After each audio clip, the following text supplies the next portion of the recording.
Bonjour et bienvenue pour ce deuxième jour de l'atelier Un jour, une posture. Aujourd'hui, nous allons voir la posture du cobra, Bhujangasana, de son nom en sanskrit. Je vais vous faire partager, avant de vous détailler la posture, les bienfaits et les contre-indications. Donc pour m'aider, pour vous donner tous les bienfaits sans oublier les contre-indications, je m'aide du livre du Centre Shivananda, Le yoga du corps et de l'esprit, qui est un indispensable pour ma part. Et j'ai reçu une petite merveille qui s'appelle Le chien tête en bas, 45 histoires d'asana. Donc je vous lirai un tout petit extrait.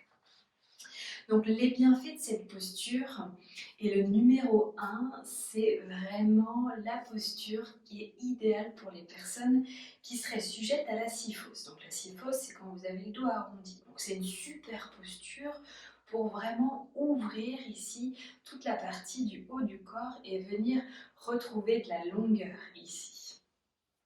Également, elle va venir renforcer tous les muscles superficiels et profonds de votre dos, ce qui n'est pas négligeable.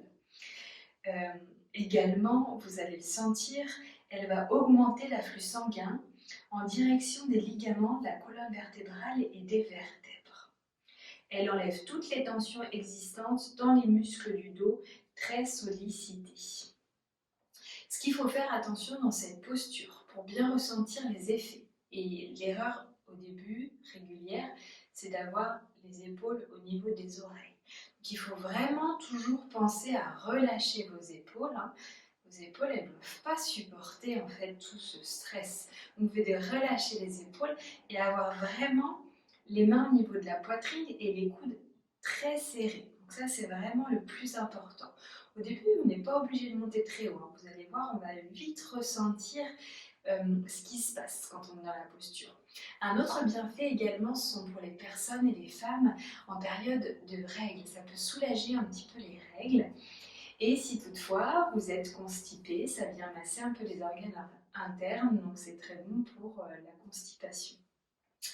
Au niveau des contre-indications, donc après je ne veux pas dire de bêtises, mais elle est à éviter pendant la période de grossesse. Donc, puisqu'en plus vous êtes sur le ventre, c'est pas la posture idéale.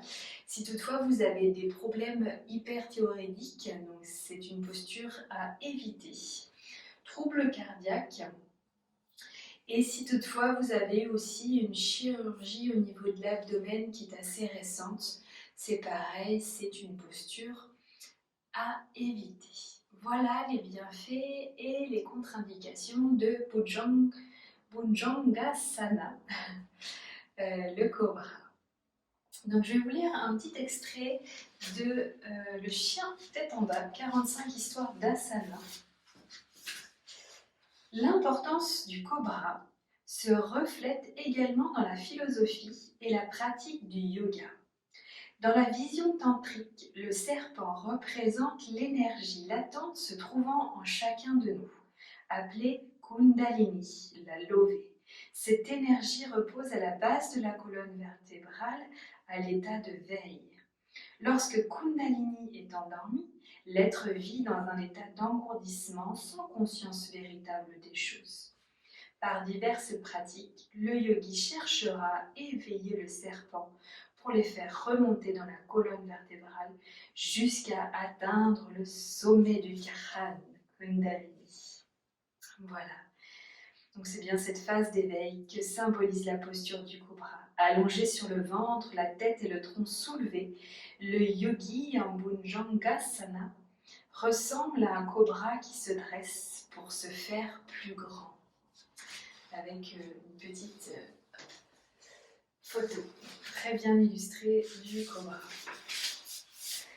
Voilà pour les bienfaits, les contre-indications et ce petit extrait très intéressant. On va pouvoir maintenant démarrer la pratique et je vous explique en détail la posture. Je lève mes chaussettes pour que ce soit plus simple. Donc, la posture du cobra, vous allez venir en fait tout simplement vous allonger sur votre ventre. Donc vous pouvez regarder et ensuite faire la posture. Essayez. Donc, vous avez le front déposé sur le sol, les mains au niveau de la poitrine et les coudes bien serrés.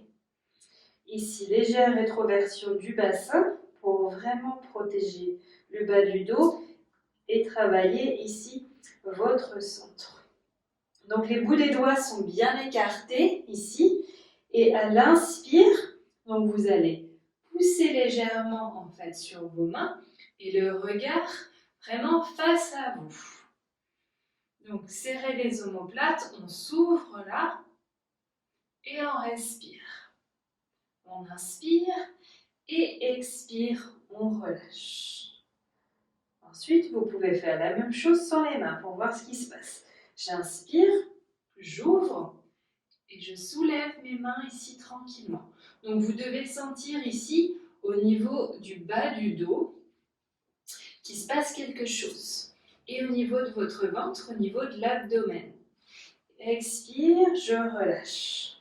Essayez de rester là quelques instants, juste le front déposé sur le sol. Ici, les mains au niveau de la poitrine et les coudes bien serrés. Et déjà, visualisez ce qui se passe dans la posture. L'ouverture, là, au niveau du cœur, les épaules basses et les coudes bien serrés. On va le faire une dernière fois. Inspirez. Expirez, relâchez. Puis inspirez, montez sans les mains. Et expirez, relâchez.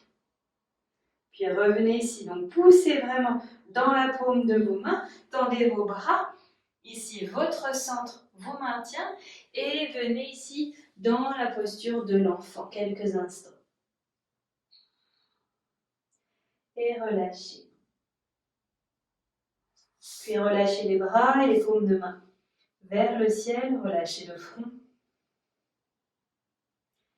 Et respirez profondément. Donc voilà, cette posture, la posture du cobra, on la retrouve principalement quand vous faites la salutation au soleil. Donc la posture que nous avons vue hier, donc la salutation au soleil, Surya Namaskar. Et le cobra, vraiment prenez le temps ici de sentir ce qui se passe au niveau de votre corps physique quand vous faites cette posture. Ça ne sert à rien de forcer, hein, vraiment, c'est très important d'écouter votre corps et vraiment les sensations qui se passent à l'intérieur de celui-ci. Voilà pour la vidéo du jour, un jour, une posture. Merci d'avoir suivi cette vidéo, j'espère qu'elle vous aura plu. N'hésitez pas à la partager, liker, commenter. Et si toutefois vous n'êtes pas abonné, vous pouvez le faire avec le plus grand plaisir. Je vous souhaite une merveilleuse journée et je vous dis à demain. Namasté.